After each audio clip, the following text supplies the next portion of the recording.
It is a Friday. MWASUZE MUTYA Uganda, MWASUZE MUTYA Kampala. Amanya Evelyn Mike. Atenga unako together with a special kind of vibe. It's a Friday. Atenga Lumu August. Happy new month. Newagambye nti unako it is an International Girlfriends Day. So wango nayo mukwano go omuwala bami mugambe nkwagala nnyo bale nnyo byombereddewo. Namwe abantu gonna abana abobuwala oba omukyala akolede byamagero mbulamu bo. Unako lunaku roso kubanga ate omugamba Happy Girlfriends Day. Lero mu studios ngenda kubeera muze Evelyn Mike, Kim GK, Winnie Success, of course, and the beautiful Stella Nata agenda kubanga hosting olunaku olwaleero. MWASUZE MUTYA katukomeo ne Emboozi olunaku olwaleero.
Yes, of course, as Evelyn Mike has said, it's a Friday, guys. As if I'm in Nigeria. Guys, it's a Friday, and twingiddewo nate. That's what we're going to mbiwulira. You guys are electronic. Welcome to the show. This is an outgoing team. My goodness, what a tremendous job you guys have done. And of course, since it's a Friday, weekend in style, in good vibes, in good energies, and we're so happy to see you guys. Okay, and Evelyn Mike. Yeah. Buza kubantu. MWASUZE MUTYA kasubire muri bulungi. Kasubire muri bulungi banange tutambule bulungi olunaku olwaleero. Banaye tunyumirwe. Let's have fun today. Yes, I know. And the next. Kaina bigambo. Yenze Winnie Success. MWASUZE MUTYA wenna abalabi ba Mospark Macha. Abalabi ba MWASUZE MUTYA. Akaso MWASUZE bulungi yenze Winnie Success tugenda kunyumya ekibozi ne Stella. Amina. And Kim. Buza kubantu. Good morning. Good morning, ladies. MWASUZE MUTYA abami kansubire muri bulungi olunaku olwaleero olunaku lwakutaano tuli wano ne Stella Nante. Yes. The Stella Nante. Of Uganda. Of Uganda. But Miss Much India. Miss Much. Ate right. Ukwano mbatidde. Zanyana babitiibwa. Miss Much India bichi. Nenga muri mutya? Tuli bulungi. Nina kinanjagala okubuuza. Nategedde. Okay, tugende mwazo ajja kubuuza mu maaso. Ababuuza kati. Nedda asitidde by the Winnie. Kubanga bannange emyaka gyali gyaddanga nga banakulaba dda. Mwana baddi. Nali mwana muto by the way by then. Nga wenkana kati. Natandika deception I was in Nganyigira campus, I think, yeah. Deception Nganyigira campus. Some of the videos they were bearing video. Yanga ndichito bakuba n'emigo tanange nangamba toddangayo. Ningoddayo. Ninga mkwano nzirayo mbitibwe ebinje nnyo. Nga bamaze okukuba. Nganyala ebisago ngamba musibe wano bandage ngende tukole. Hey. Mwe nimbereyo mu mbereno. What are you guys doing? It just pack kumacha. The journey, oh my goodness. It's right now tubasiibula mu ngeri ennungi ennyo ey'enjawulo. Tukyaliwo just tuvudde buvi ku show. Muvudde buvi ku show. No, but mbasiibula nga ku show, then mugendambira and of course we're excited to the new things, new beginnings and the works that you guys are going to be doing. Naye musoke mumbulyeko Jani ebadde etya ku Spark ku makya muyigiddeko ki? Personally njigiddeko kubeera responsible. Nti waliwo ebintu ebimu lotalina kola in a certain period of time. For example, if you have work the following day, tolina kubeera outside for enjoyment. Latest kuba at least by 9 ngokomye ewaka. Meanwhile ewaka wojasula rent. Tewali agenda kukuba nti evening bwotaddayo waka sawa zino ngenda kukuba. So there's some things byenjigiddemu nti kati ngenda making sure nti mbi carrying on at least by 9 or latest 10 nyino kuba nga ndi waka. Ng'abaana abalala ab'omunsi. Abalina empisa. Exactly. Sikubeera awo matembere mu bbala paka ku makya. Yes. So wale ate ng'era n'emirimu gyo still kyagikwasaganya, but still it takes a lot of sacrifice. Banti kati by this time nina shock macha kangende. That's how it has been happening. Angana enkola ekiro bwe mala ne ngamba immediately nga microphone nakagita bwent bwe mala ngenda kwebuza nebuza dakika 10 nenzi wakana nebaka even if it's not a Monday nebanga Friday ogena bulungi nokola no manya waye kangende nebaka empumulemu because you need your body to rest ne rulieri mukwano nga bate tezozesa 10 ba 12 siba mu bbala basi jja kudda waka. I know anengo ina notro omulongo dayo oba asigenda akudda kyova nga waliwo yenjigiddemu nti sawa ziwera bweziti omutalina okudda waka ng'abaana balabo togenda kuddayo program ekyuseemu so wala gye tugenda okulaba naye era kigenda kutunga bwekityo oba kinasinziira kyenkugambye nti kati discipline discipline and everyone needs that discipline. Omuntu alina future ayinetaaga that discipline. If you've gone out to have fun, let it be like 2 hours okomeyo waka webaki. Yes. Good. Ndizemu discipline. Yeah. Well said. Winnie, how did it feel? Okola ne Kim Gike ne Evelyn Mike. How did it feel? And said, what are those new things that you are learning about these people and yourself as well? Yeah. But twali ba mikwano before we started working together. Twali, I've worked with Kim before. Cause Eva, we were just friends, not close friends in Kati, but twali bachali nga twemanyi. So why Kim Why are you friends? Yeah, we were. Really? Yes. Were you in our friend docket? Really? Mwali nganze temwateeka mbintu byamwe. Okay. Kuba kati ebyenjawulo lwaki kimwakya kibeerako nnyo because bala nange ono byali asinga okubeera ng'akola. But we could meet and meeting ku Chaliwa Eve. Chaliwa fefenna. Yali Chaliwa fe so ne tu beera bachali. So but morning show banaye lugendo lubadde luwanvu ate nga lugendo lulungi. Ekisooka audience ya morning show. Tugenda nze ngenda jimesinga. Ekisooka eyina gundi yayo nga yo kati nza akola entertainment akola dede soup na akola morning show so okitega because bafani banjawulo bo balaba era ne bo meeting osanga banjawulo and bano morning show yo nga bo wina no morning show ekwigiriza ebintu bingi nnyo oyina by'oyina okwogera nadiro oyina byogera si buli kimumbu no malaga kyogera buli busaza kumacha naye kisinga okubeera kwesaawa singa okubeera kwesaawa obolowooza oyogera n'abantu ndere so kusagala bayita butali bavunanyizibwa but morning show ina target audience ya abantu boyina okogana bina kyo ina okogana byo nacho okitegedde ntegeeza ki walimu emyaka jaffe gitagenda kulaba morning show but mulimu emyaka let me say emyaka ja tata wange oba mama wange babera balaba sheyo so ndipo kulowooza n'ebintu eto tugera biyinza okuba byanjawulo because research alina kubeera mungi nyonyonyonyo okubeera ng'odede balinga ekintu ekituuse tulina okubeera ntulaba audience eyo tuga jimesinga ngenda jimesinga nyonyonyonyo kubanga badde enkuzizza nze ndi muntu area ava ku show regular kwana kolanga lwagule even before na joininga nga bwe malo okudaye wakasawa nga 2 kubanga nakolanga kiro nenzayo nenebaka mpaka enkera the following day nga routine yange bwete bwe so morning show yajja gwalinga mukisa katumba obudde bwange obukendedeko obwokweba okweba kakwate kusasula okitegedde bobozo bolo okufuna omulimu ne kusasula nga ate okola ekintu kyosinga okwagala wow. Audiences zanjawulo naye ate nebyoyigidde mu nti deliverance kati kumacha budde bwe buti tetuna kwogera wane common yeno excitement ye tone yeno so that's a beautiful thing. Kim cheza oyina budolo bulungi wano mwana gwe buli mbulaba wali osobola kumpaayo kamu otwale wange waka ate bino bya TV mwabujjawa je babugula mufana noli omusajja yimba ashawo awusha Mr. Flavor era ujira ke saati akawatonga keko nakawato kote kaliko akawato ka Mr. Flavor sikalina tion well the morning show morning show kyusa bingi mu naddala mu routine yo na engeri gyokolamu ebintu ozuka sawa meka ewaka ovayo sawa meka. It's been a minute when nasemba okusinzira when natandikira okolera morning show nali ndudde okukola emirimu gyonna nga gineetagisa okukeera because okukeera ko si kwangu and once you start doing it otandika okukikola mpola mpola nekigenda nga kikyuka kati routine yange yokwebaka ebadde egenze ekyuka nabadde njogerako n'emikwano gyange I think it was last week but one nagendako ku comedy store naye saawa zagenda okuwera nnya nga njayuya ntandisa okusumagira nga ndi mu show nzize kulaba comedy but I was dozing okitegera kyengamba so morning show ekyusa routine yo era abantu abasinga bangi nnyo badde nga bambuza banange walaga wa oliruddawa nga tetukyakulaba nembaga mwana ndi mukola morning show kakati atabo bonga tebandaba olw'ensonga si audience ekeera okitegera kyekugamba yes the kind of people you used to hang out with abakola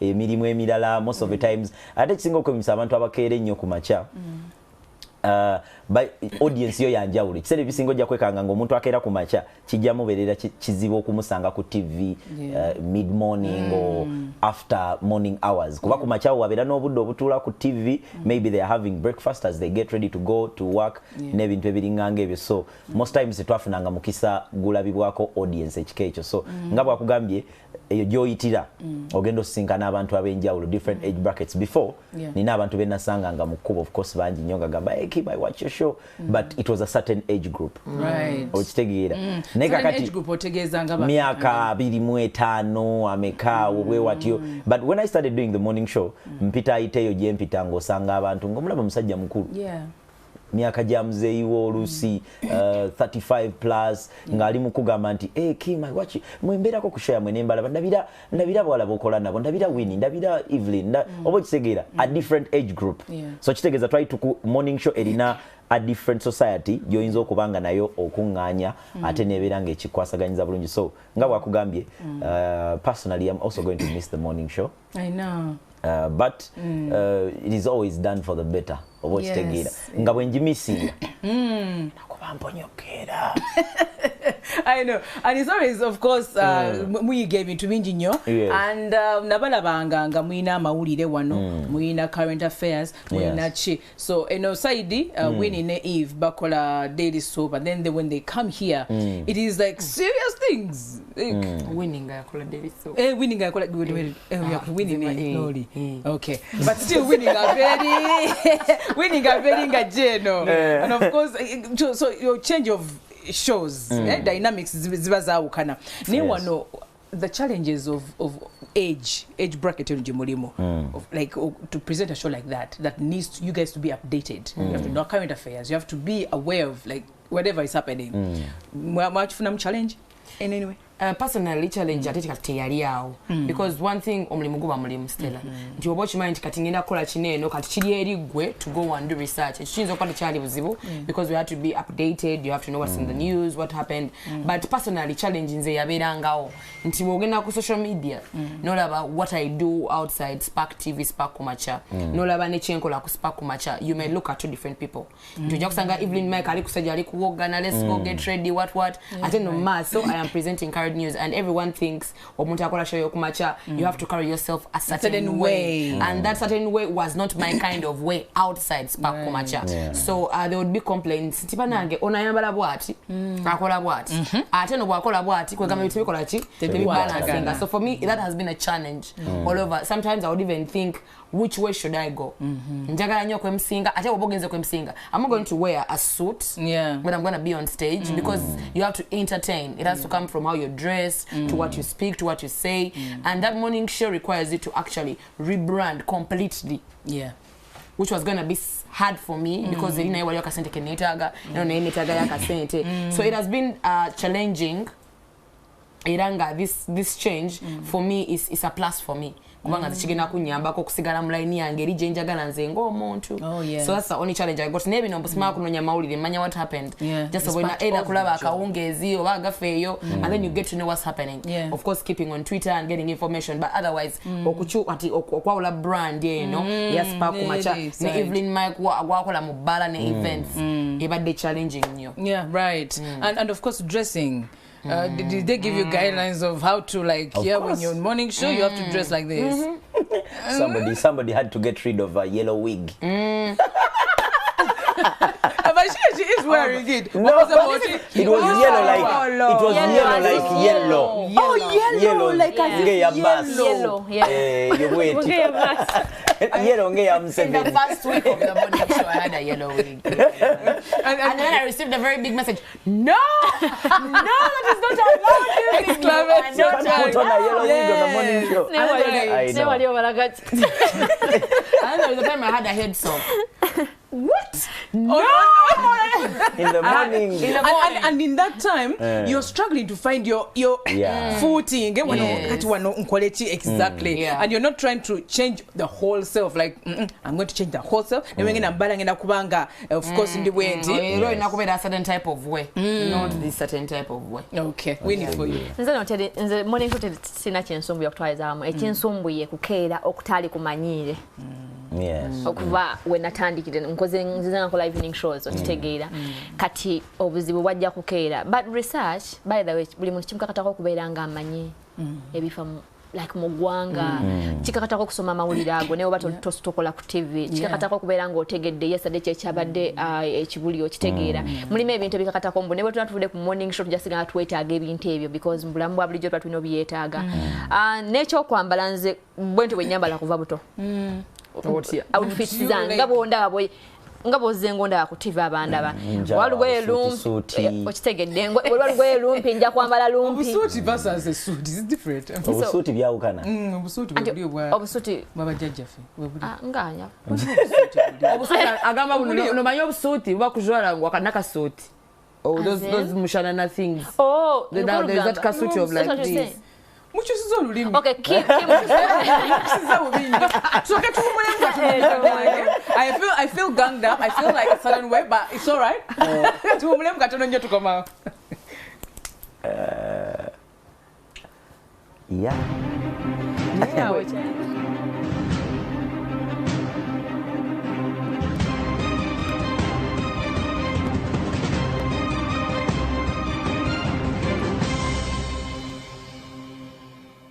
Mukolike nyo mkumbulamu oko sawa mega. It's 9:31 AM but ongereyo ko sawa emu because kichwandi dakika 3 tugajja tumala. Nayenga of course kyagera maso ndi ne spark kumacha team ebaddeko. Nemu ababuuza nti no bagenzi banange mutansoka bamupeeza wano bo emoji wa heartbreak. No my friend. These guys are still around. It's just that changes have been made. A few changes ku spark kumacha show. Katukujja kwa team endala tugana jogera ku masawo. But for now so katutegire bane mugenda kati muzako chi kwa mwine bibere mukola wano ku NTV Spark na where are you guys going, what are you guys going to be up to? Olinga tia tugambe challenges oba ite yafuna challenges ngoti wafuna mu challenges oba just videos what's about dick mechito kaluka kechile kuchiteka mu oil machanga tasibye envi right what you say okozotya ina afro. Well, nafuna challenges, of course. If you're doing something that you never did before, of course there must be some challenges. Ezange zinzo kuba tezali ku current affairs because those are things we talk about with the boys almost every day. Ngatubera mu studio tunyumya ku ebyo politics, this that what this is happening, real life na bichi but away from that ndozanga Evelyn wakugambye outlook oluse kusumbuwa muko nga boss akugamba lekera kwambala enkofira ku show eyo kumacha it is not nice kirungi abantu kumacha tengo yambadde enkofira. It was not easy for me to get rid of the cape but I had to kubanga nali netaga but on the advantage side nasangiddwa nga nange nina ebintu ebirala byembadde ndi mu kubanga nkola and I found myself mu budde bwe nabadde njagalira okubanga nsalawo okukendeza ku workload ate ne babossi bange babadde bakirowooleza okubanga tukikwasaganya mu ngeri bwete. So personally let me tell you something, I've never seen people relieved of leaving a job that was paying them like this team. Sirabangako team ngeri mukufiirwa mulimu ngeri mukujibwako mulimu bakujibwako earning nayenga they are okay and they were like, you know what, I think for the better this should go to somebody else that can handle this. Okitegera kyekugamba nokutuuka kweyo level nti I've accepted nti nkyetaaga nange nkyetaaga. So personally nze kyagenda okutuukawo nga nange nnoonya ngeri gye ntandikamu mukama wange mugambe ntya muyiye ntya mutandike ntya, but then of course Katonda nabeera awulira oplanninga naye nga bwa planninga most of the times things keep happening ne be happening in your favor, and this is one of those things that happened in my favor. Not that I did not love to do the morning show. I really loved to do the morning show. I really loved to talk about these kind of things. Kubanga eri jembera mucheza.com we don't talk about life. We are all about music and all those things. So ate wano tubadde twogera ku life ne twogera ku bulamu bwa bulijjo ebintu ebigenda maaso, life, politics and all those things. And so personally kyankoledde in a way or two. Okay. Yes, it has been like a relief for me. Wadenga, there is a lot to lose. There is money, there is that audience, but still there is more I feel like I'm going to earn in this time. And and you guys are still here, you guys are still together. Speaking of the new team, Bani abajjako are going to be replacing her. Who are those guys? There is Milka Irene. Yes, oh, Milka okay. Irene. Mumujikam Deception. That's the chick. Oh, you.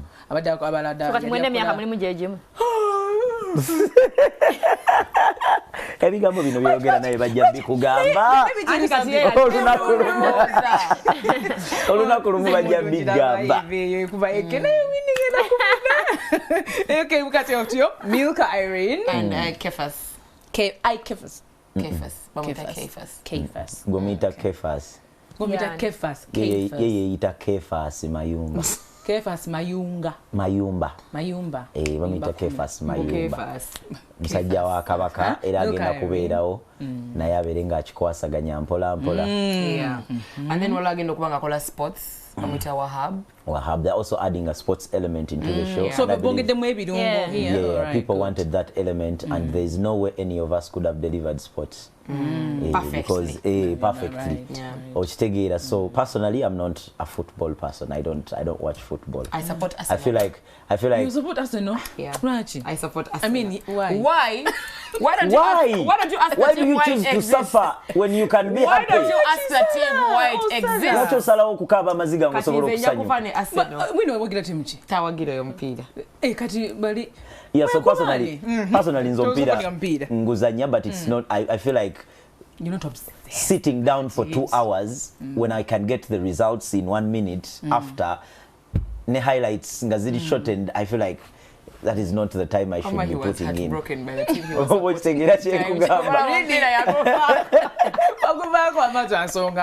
Ompira nago.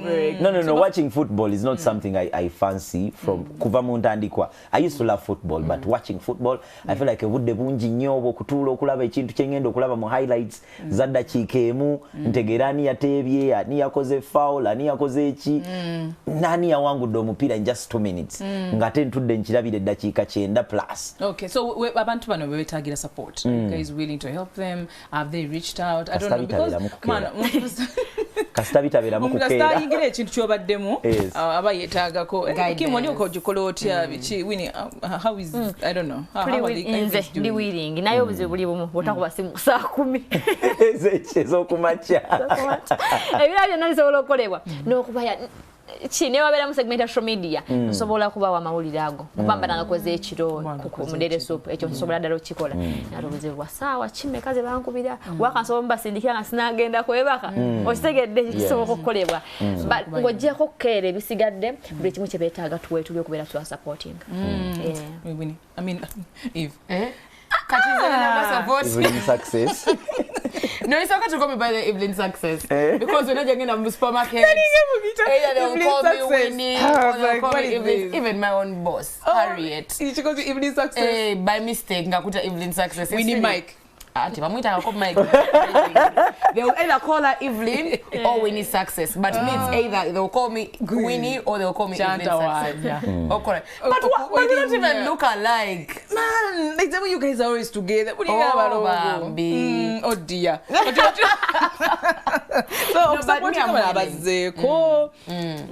I'm willing to support them in any way.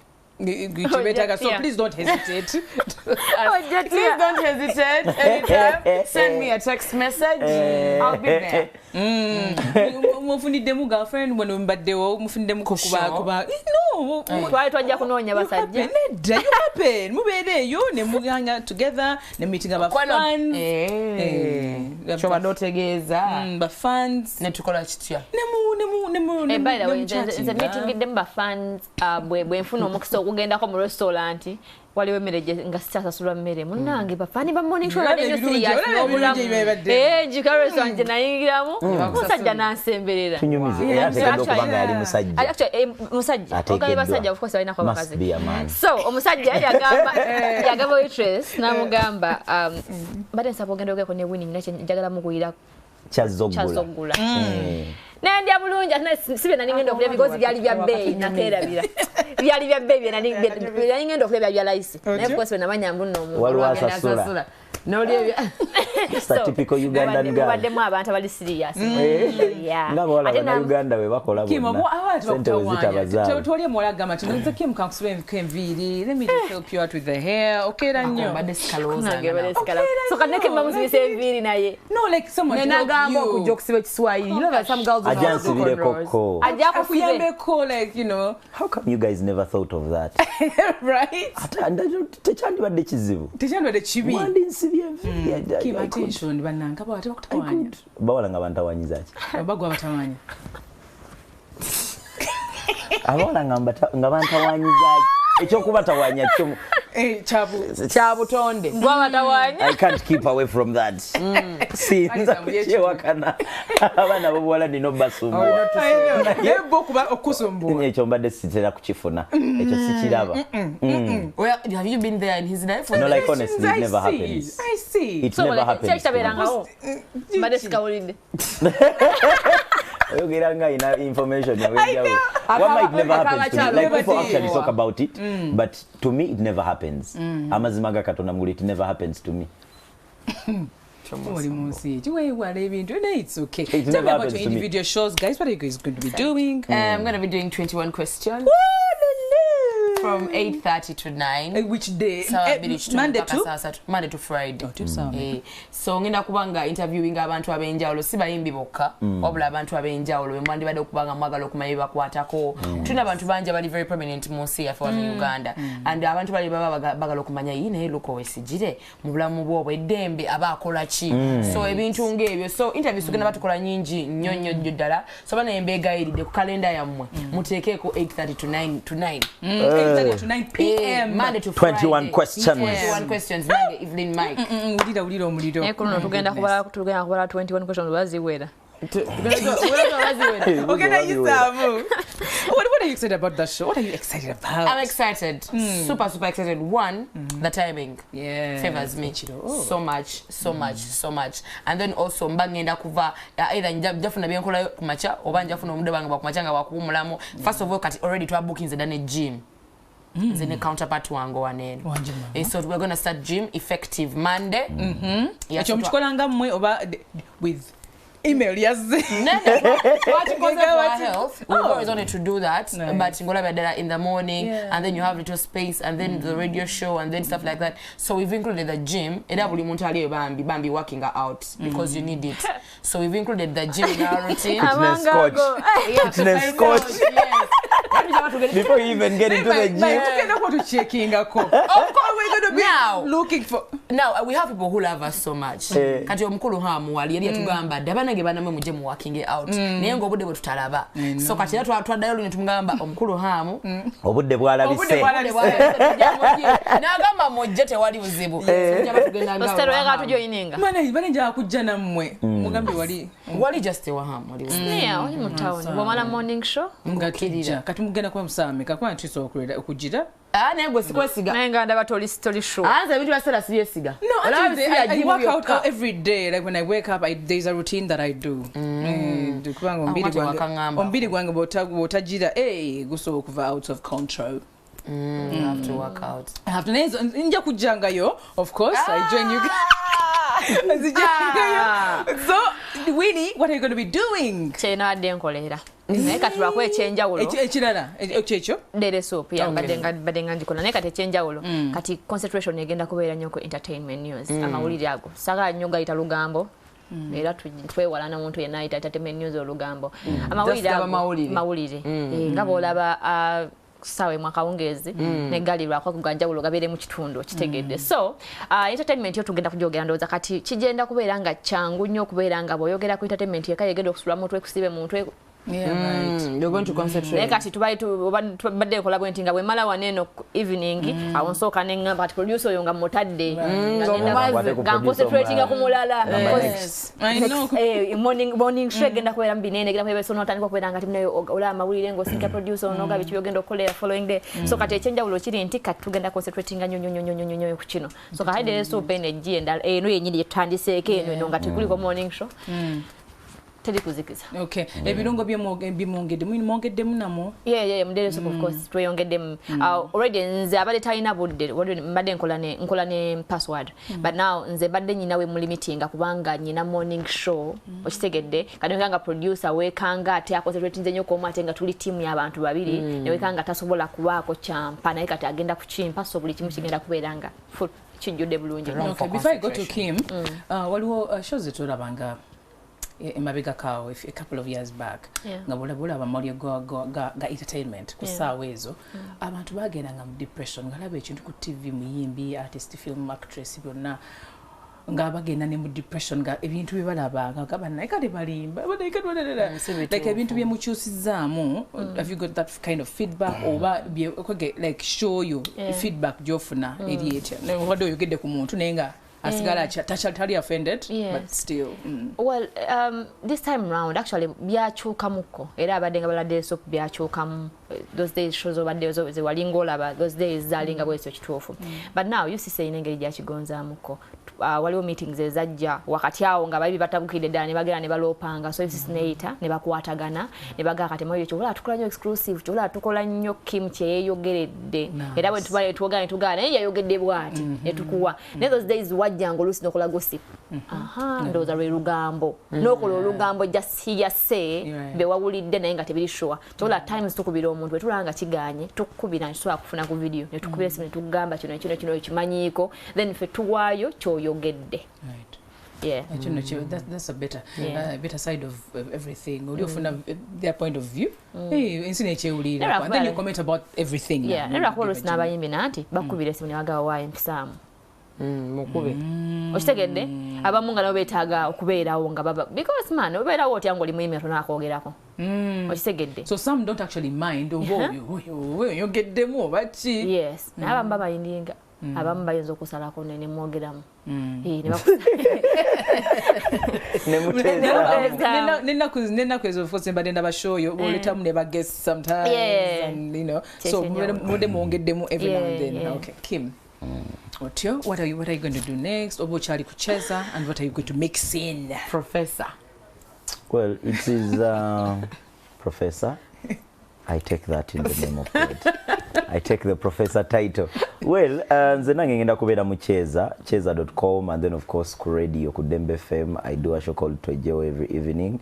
Tugenda kubeerako still nga tukola ekintu kyekimu and now that I even have my own time I'm thinking of doing everything I did not think I could do because before nga sinatandika kola morning show nalowoozanga nti my hands are full right okitegera kyenkugamba but doing the morning show has woken up something in me the go-getter me in there abadde yatuula mukko n'asirika atandise okubeera comfortable and all those things now that I don't have the morning show on my table I'm thinking of using that time to do my other personal things ebintu bingi nnyo I'm going back to film yes I'm going back to film I'm going to start shooting a project for my YouTube, film. I'm going to do a lot of things, more film, and then my personal business. Olaba hidden talents abantu badde bachimanyi tuno manyi okuzanya film. Yeah, so I'm going to use that time nsobola okubanga nkola mune ku bintu ebirala bye nsobola okukola mbizukuse to bring everything back together nsobola okubanga mbitandika. So I'm just excited era mulinde sawa yonna. I'm releasing a YouTube series. Ne film ezakabi mujja kuzira. Ndi film osasula mekawensasula atya producer. Ogenda be producer ne tochikona mkwatu. My darling kanzijeko ne galo. Tuzanyira ko chapati. Oh my God. Talk about the movie industry back then. Yes. Gwe. Ngamuzanyira chapati. Let me tell you. High school, but tofana yo I know. All you want is to show your talent and how good you are. But I love the direction the movie industry is taking nowadays. Wadenga tetunatuuka yeri kugaba sente ezaddala. But I've seen people living off of acting. Ennaku zino mbalabyeko oba okitegera kyengango lyakugamba I act in this series and I act in the other series and this series nenkuŋŋaanyaamu sente zange bweziti ne bweziti obulamu bwange ne bubalansinga ne butambula. It is not enough money yet but still there is something coming in for the film industry. Especially for those commissioned and how Ugandans are starting to embrace Ugandan film. Abano balaba bali ku YouTube, somebody is doing a series on YouTube and people are loving it.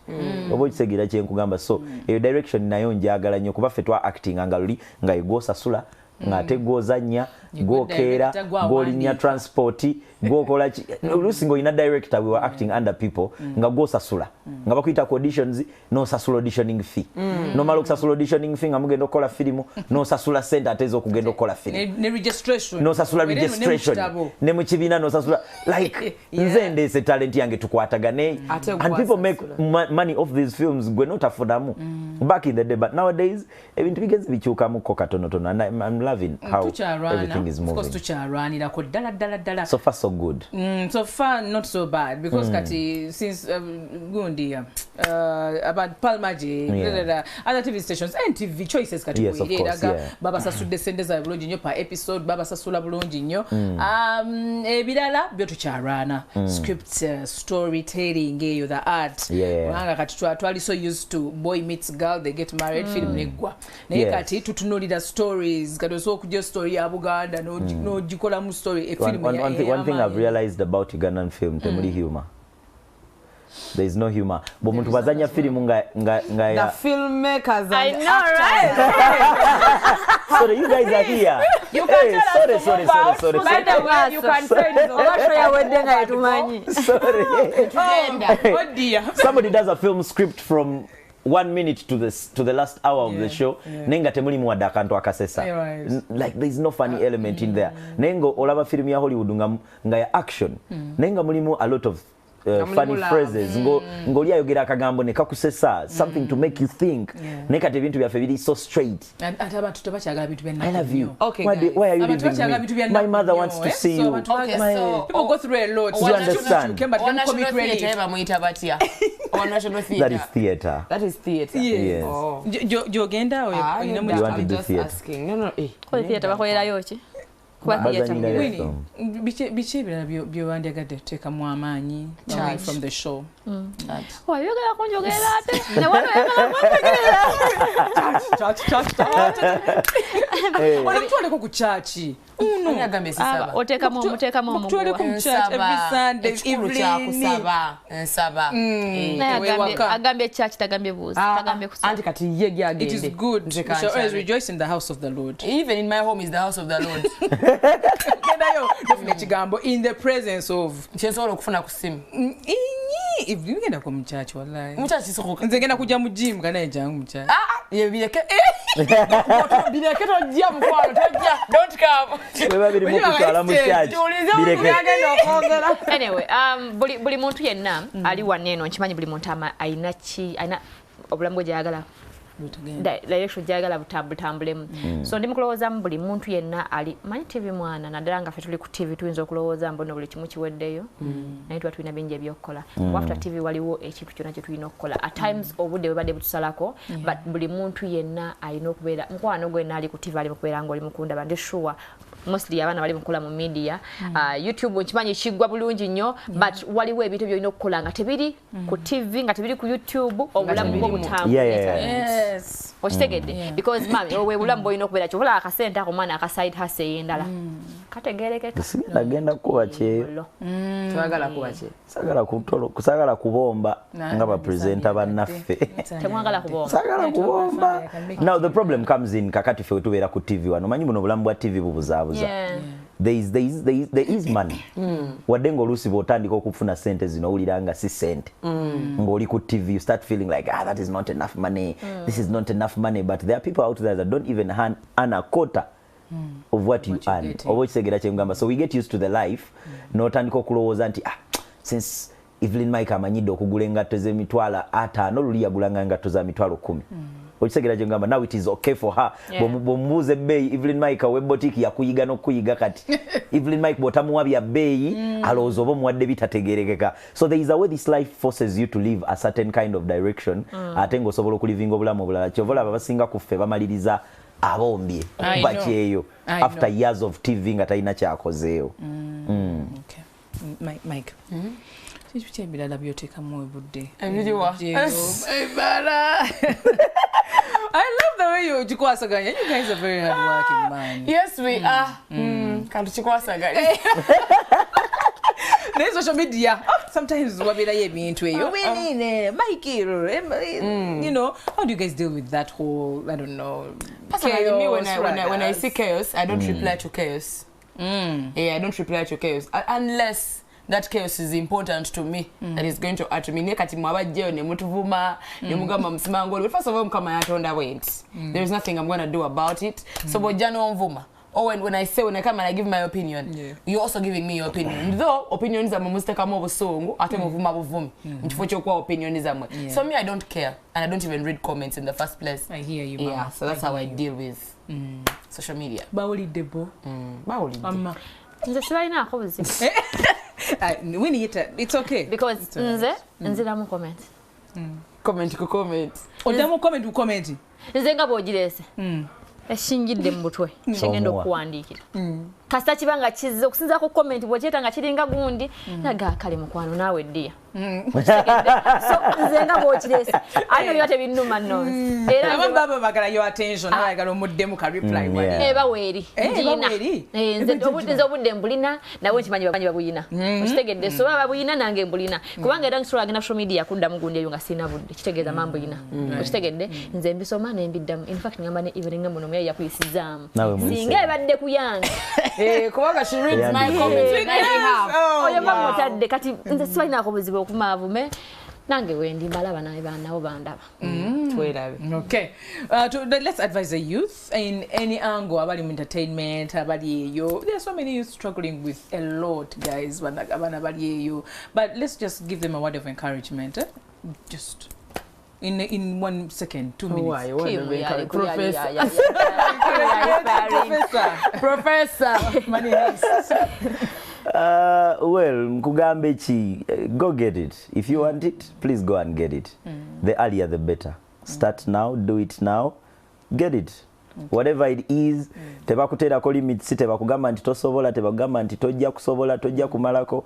I mean, we've seen people nga babagamba tosobola. Yeah. And they've made it. Okisegera kye nkugamba, just go and get it. If you want it, mu mutima gwo ng'owulira okyetaaga, go and get it, no matter what. Thank you. Okay. Nze kenyinza okubagamba kusaba. Tologa munno lwa kintu. Tologa munno lwa kintu. Omulimu nga gugo. Nga Katonda yakitegeka mu kibeera kugenda kubeera kiga kubeera kikyo. Kijja kuba kikyo. Torana. Kasto saba. Okitegede. I mean sigalina tetula.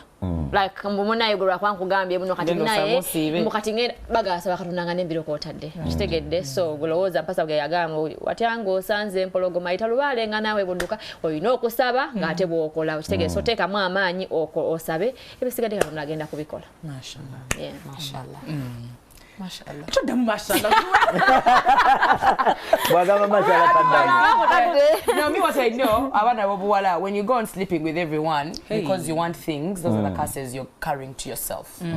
Abantu bakulimba msimanga, come and give me this and I give you that. Because wabanga achitadeko restrictions oba achitadeko bukwakulizo, ekitegeeza n'omulimu gw'ofunye nagwo gw'olina obukwakulizo. So anytime soon oba ogenda gufiirwa. So please don't give in for something because omuntu neweetunda. I don't advise people setting themselves. Newankubadde wala abakikola nga bakifunyeemu. Naye nze gwe oba oli eyo, me my mother always tells me buli webaka n'abantu ab'enjawulo bangi. Kyova abazadde baffe olaba nnyo bafaayo nnyo tufunye omuntu omu. Like get one person and be with that person.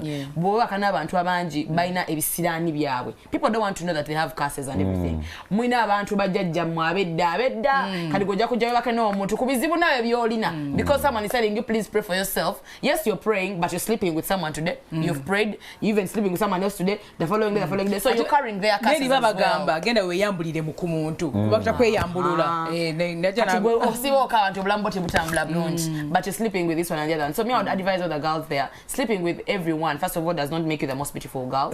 Second, it's not going to make you rich. So and whatever you're going to do ogenda phasing out ogenda kwetunda pakaddi kubanga wala bana bali ku campus abajja very hot and fresh ombiri kugenda kukaddiwa. So until when find something to do, guys. Bugenda. Right. And lastly, if you find the right person, please get married. Yes. The earlier the better. If you find the right person. No. Honestly. The earlier the better. Stella,